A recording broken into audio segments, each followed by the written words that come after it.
बिस्मिल्लाहिर्रहमानिर्रहीम। अस्सलाम वालेकुम स्टूडेंट्स, हाउ आर यू। आज हम पढ़ेंगे 10th class physics, lecture number 5, chapter number 10, simple harmonic motion and waves. ये चैप्टर हमारा चल रहा है। आज बेटा हमारा टॉपिक ये है characteristics of simple harmonic motion. Simple harmonic motion की हम करेक्टरिस्टिक्स को डिस्कस करेंगे। बेटा अगर आपने डेफिनेशन याद की है तो डेफिनेशन को ही अगर हम 4 पार्ट्स में डिवाइड कर दें तो वो सिंपल हार्मोनिक मोशन की करेक्टरिस्टिक्स बन जाती हैं। It is very important short question for board papers and कभी कभी ये लॉन्ग क्वेश्चन भी बोर्ड पेपर में आ जाता है, ठीक है। और ये बहुत इम्पॉर्टेंट है इसकी करेक्टरिस्टिक्स। बेटा सबसे पहले in simple harmonic motion body always vibrate about fix point. Fix point mean जो उसकी मीन पोजीशन थी, आपने सारी एग्जांपल्स में पढ़ा है कि बॉडी वाइब्रेट करता है about fix point about mean position.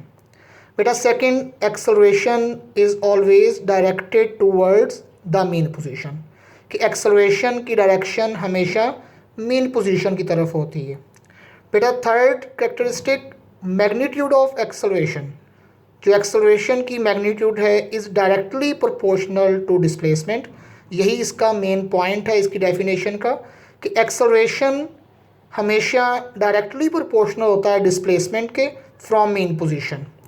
And acceleration is equal to zero at mean position. उसकी रीज़न हमने पढ़ी है कि मीन पोजीशन पर वेलोसिटी बॉडी की मैक्सिमम होती है, इसलिए एक्सेलरेशन ज़ीरो होता है। A mean acceleration is maximum at extreme position.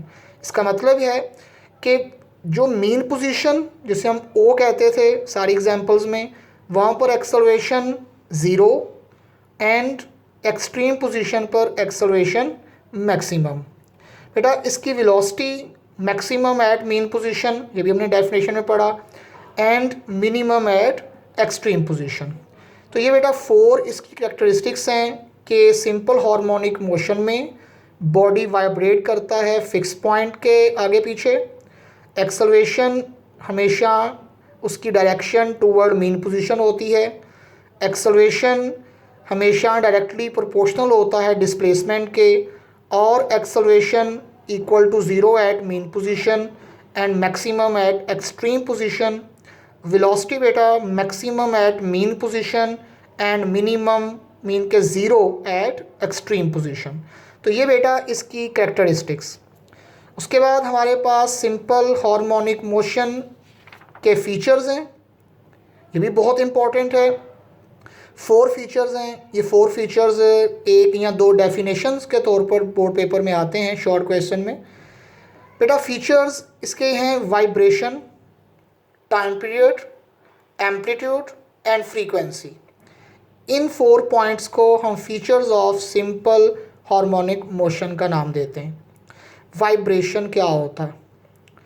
Vibration होता है कि आपने पेंडुलम भी देखा, उसकी मेन पोजीशन ओ थी, एक पोजीशन ए और बी, और आपने स्प्रिंग सिस्टम भी देखा, उसमें भी एक पोजीशन उसकी मेन पोजीशन ओ थी और एक ए और बी पोजीशन थी।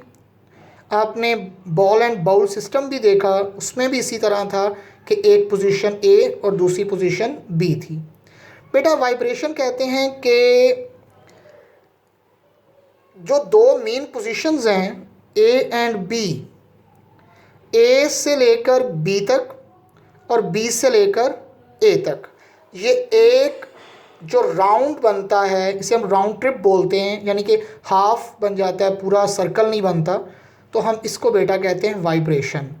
1 complete round trip of a vibrating body about it's mean position, कि ए से बी और बी से वापस ए अबाउट मीन पोजीशन, यानी कि ज़ीरो के आगे पीछे, इट इज़ कॉल्ड वाइब्रेशन। इसको वाइब्रेशन कहा जाता है। टाइम पीरियड, टाइम पीरियड हम कहते हैं कि एक वाइब्रेशन कंप्लीट होने का टाइम। सिंपल अगर मैं आपको समझाने की कोशिश करूं कि एक वाइब्रेशन कितनी देर में मुकम्मल होता है, उस टाइम को हम बेटा वाइब्रेटिंग बॉडी का टाइम पीरियड कहते हैं। The time required by the vibrating body to complete one vibration is called time period. Okay, time period is reciprocal of frequency. ये फ्रीक्वेंसी का रेसिप्रोकल होता है। इसकी मैथमेटिकल फॉर्म है T is equal to 1/f। Time period को capital T से represent करते हैं, फ्रीक्वेंसी को स्मॉल f से रिप्रेजेंट करते हैं। टाइम पीरियड है, वक्त है किसी चीज़ का, इसलिए इसका यूनिट सेकंड। थर्ड, इसका फीचर है एम्पलीट्यूड। बेटा एम्पलीट्यूड कहते हैं maximum displacement between mean position and extreme position.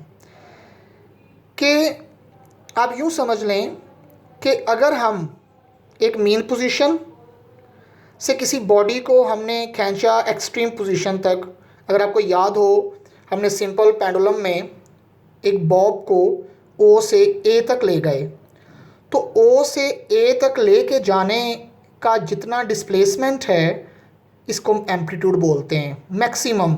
अब O से जहाँ तक भी किसी बॉडी को ले जाएं तो वो जो उसका डिस्प्लेसमेंट होगा हम बेटा उसको बोलते हैं एम्पलीट्यूड, यानी कि एक मीन पोजीशन से एक्सट्रीम पोजीशन तक आना। मीन पोजीशन O थी और एक एक्सट्रीम पोजीशन A और B थी। इसका मतलब O से A या O से B दोनों ही एक ही बात है कि O से A B between mean position and extreme position, और O से B का मतलब भी यही है between mean position and extreme position. तो ये जो डिस्टेंस बनेगा between O and A according to diagram या O टू B, इसको बेटा कहेंगे amplitude. The maximum displacement between mean position and extreme position of a vibrating body on इधर side, यानी कि दोनों साइड से। जैसे मैंने अभी बात की O टू A भी हो सकता है और O टू B भी हो सकता है, इज कॉल्ड एम्पलीट्यूड। इसको हम बेटा एम्पलीट्यूड बोलते हैं। फोर्थ एंड लास्ट इसका फीचर बेटा फ्रीक्वेंसी। फ्रीक्वेंसी सिंपल अगर मैं आपको समझाने की कोशिश करूं, फ्रीक्वेंसी कहते हैं नंबर ऑफ वाइब्रेशंस, कि नंबर ऑफ वाइब्रेशंस कितनी वाइब्रेशंस होंगी 1 सेकंड में। एक सेकंड के अंदर वाइब्रेटिंग बॉडी कितनी वाइब्रेशंस कंप्लीट करेगा हम बेटा उसको बोलते हैं frequency. The number of vibrations of a vibrating body completed in 1 second. देखें वाइब्रेशन अभी हमने कहा सिंपल पेंडुलम में, बॉल एंड बाउल सिस्टम में, स्प्रिंग सिस्टम में A to B, B to A 1 vibration है। तो हम देखते हैं कि फ्रीक्वेंसी एक सेकंड में कितनी दफ़ा कोई ऑब्जेक्ट A टू B और B टू A आता है, उसको हम काउंट करेंगे तो वो जो नंबर ऑफ वाइब्रेशंस होगा एक सेकंड के अंदर हम बेटा उसको फ्रीक्वेंसी का नाम देते हैं। तो फ्रीक्वेंसी का यूनिट हम हर्ट्स बोलते हैं, HERTZ, हर्ट्स या साइकिल पर सेकंड। एक सेकंड में साइकिल्स मीन वाइब्रेशंस, ठीक है, साइकिल भी लिखा जाता है, वाइब्रेशन पर सेकंड, पर मतलब 1 पर सेकंड, एक सेकंड में नंबर ऑफ वाइब्रेशंस। अब अगर आप यूनिट याद करें तो यूनिट से भी डेफिनेशन याद हो सकती है, वाइब्रेशंस पर सेकंड, यानी कि एक सेकंड में वाइब्रेशंस जितनी भी होंगी किसी भी वाइब्रेटिंग बॉडी की बेटा हम उसको फ्रीक्वेंसी का नाम देते हैं।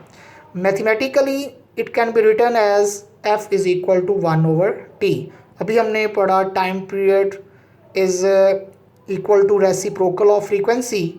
तो अगर टाइम पीरियड फ्रीक्वेंसी का रेसिप्रोकल है तो डेफिनेटली फ्रीक्वेंसी टाइम पीरियड का रेसिप्रोकल होगी। F is equal to 1/T। This relation shows that it is reciprocal of time period. तो ये बेटा अब आपका सिंपल हार्मोनिक मोशन का जो टॉपिक है वो कंप्लीट हो गया with examples, with characteristics, with features. अब नेक्स्ट हमारा टॉपिक जो है बेटा वो डैम्प्ड ऑसिलेशंस, ठीक है, आएगा। फिर उसके बाद हम टाइप्स ऑफ वेव्स को देखेंगे, ठीक है। तो अब आप की असाइनमेंट ये है कि ये डेफिनेशंस जो 4 हैं, vibrations, amplitude, frequency and time period, ये 4 जो डेफिनेशंस हैं ये आप लर्न करेंगे ठीक है। और बाकी पूरे सिंपल हार्मोनिक मोशन टॉपिक को एक दफ़ा आप गो थ्रू करें। इंशाल्लाह नेक्स्ट हम डैम्प्ड ऑसिलेशन और टाइप्स ऑफ वेव्स का टॉपिक पढ़ेंगे। थैंक यू बेटा।